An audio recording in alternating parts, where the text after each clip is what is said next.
So you can see there's two separate colonies here.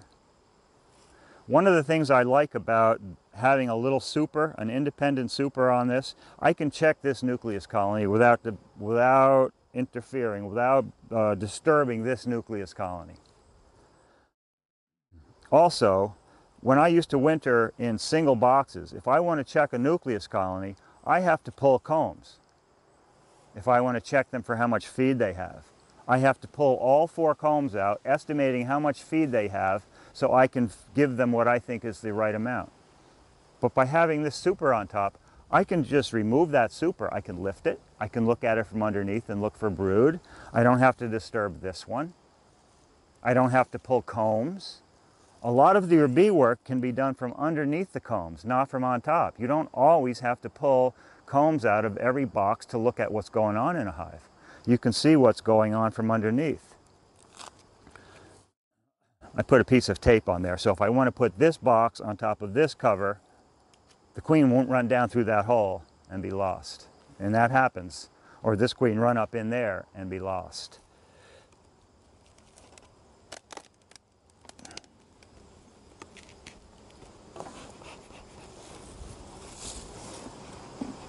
I can tell a lot what's going on in this colony just by looking from underneath here. I can see right away that the bottom box is full of bees and the top box is full of bees. I can look down in there with a little bit of smoke and I can see worker brood. I can see worker brood on that hive, on that frame. Blow on them, I can see worker brood on that frame. See, there it is on that one. There it is on that one. There it is on, well, there's drone in this one, but I see worker down in there. So there's at least 3 frames with brood. So they're not short on brood for sure. I can look up into this one and I can see the same thing. Now you need to move these bees out of the way. You can move them out with your finger. You know, bees don't mind being touched. How many times a day does a bee get touched? You couldn't count it. So they don't mind being touched. You can smoke them. I don't really like to use smoke if I don't have to. You can blow on them. They'll move out of your way. So if you look at this colony, starting on the outside,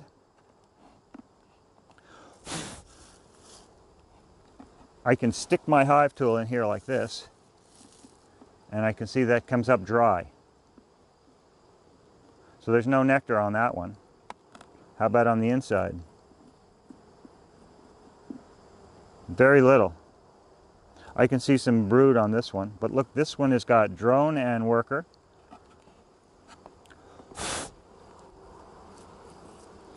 There's worker brood right there. There's worker brood right there. So this colony has got at least 6 frames with brood before the end of the fall flow.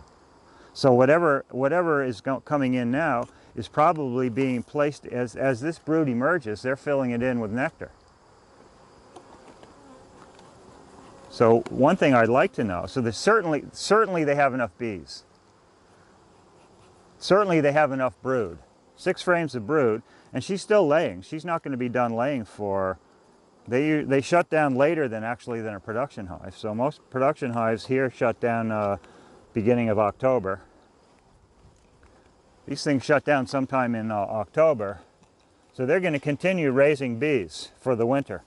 And it just makes really nice colonies. So maybe we should look and see if there's any chalk brood in this. You know, look at the bees in this thing. Just tons of bees. Not a beard, they're not bearding. They're not like that one over there that's got so many bees in it they can't even fit in the hive. And this is a cool day. It's what, it must be in the 60s today? Yeah. So this isn't even a hot day and they're still bearding. So that colony is very packed with bees. I think this is more a perfect one. I'd like to see maybe a little more feed, but I can correct feed. I can correct the amount of feed that a colony has by feeding it. feeding it sugar syrup.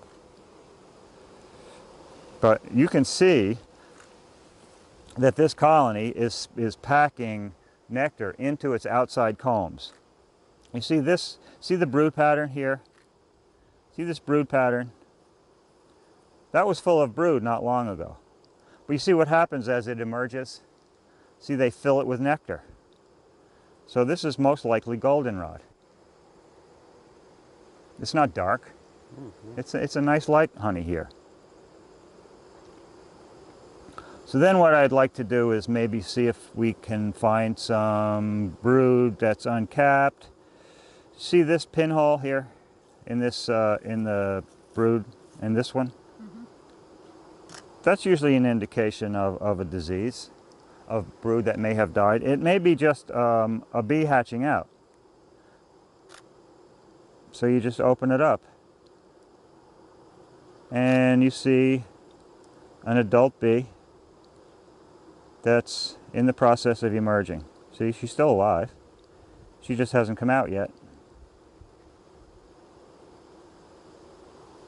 See, she wasn't quite old enough to come out, to emerge. And I assume that this pinhole on this one is similar. An adult bee that hasn't emerged yet. See, she's just getting eye color and body color. So she's not old enough. But if we go into the sealed brood, looking for a chalk brood, chalk brood dies in the pupa stage. And so if you find something that's uncapped and it's an adult, it doesn't have chalk brood.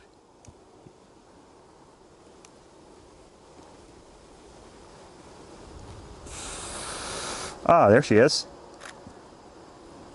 Red dot queen, or orange dot queen right in the middle. Look at the color of her. See, that's the color I prefer in a queen. You see how dark she is? With a tannish or a brownish side. I really like that dark color. And look at the size of her thorax. She's got a real big thorax. And look at the hair on her body. She's just a prime queen right now. She's in the prime of her life. And next year, she was raised this year. Next year, she should be her best year should be the year after she was mated. So I'm looking for chalk brood in her pattern. I don't see any yet. I don't have a full frame of brood yet. I do have older brood on this frame. And I would expect to see any chalk brood in that brood. But you see the open cells in that brood. That could indicate that there was chalk brood and the bees cleaned it out. So let me see if I can find a frame of brood that is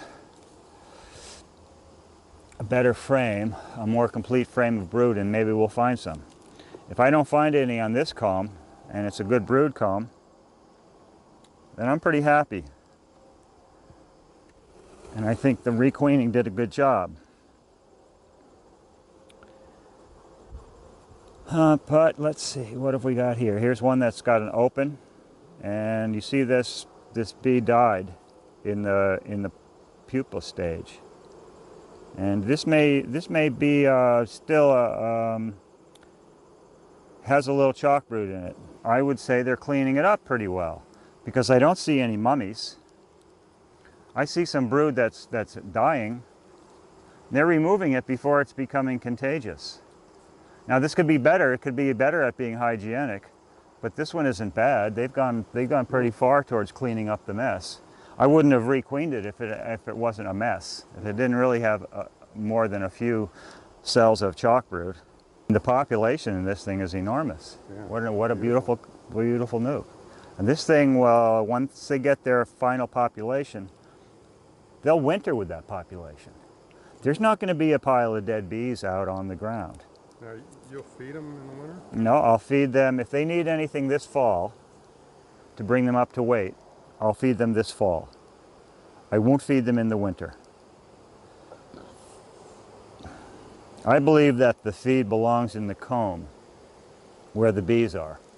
The only thing you can do for them in the winter is give them candy or fondant, whatever you call it. And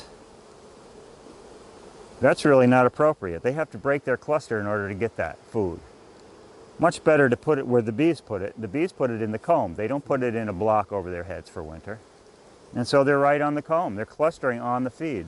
So if you feed your bees early in the season so that they can store it in the comb and ripen it the same way they would honey, and cap it the same way they would honey, that's where it should be.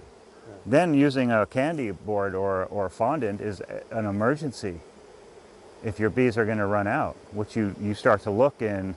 I start to look in March. You might, in Virginia, might start looking in February or even January. And if they appear that they're going to be light and they need some help, then maybe you put a slab of sugar on them until you can feed them, until they fly regularly. Once they fly regularly, then you can start feeding them sugar syrup.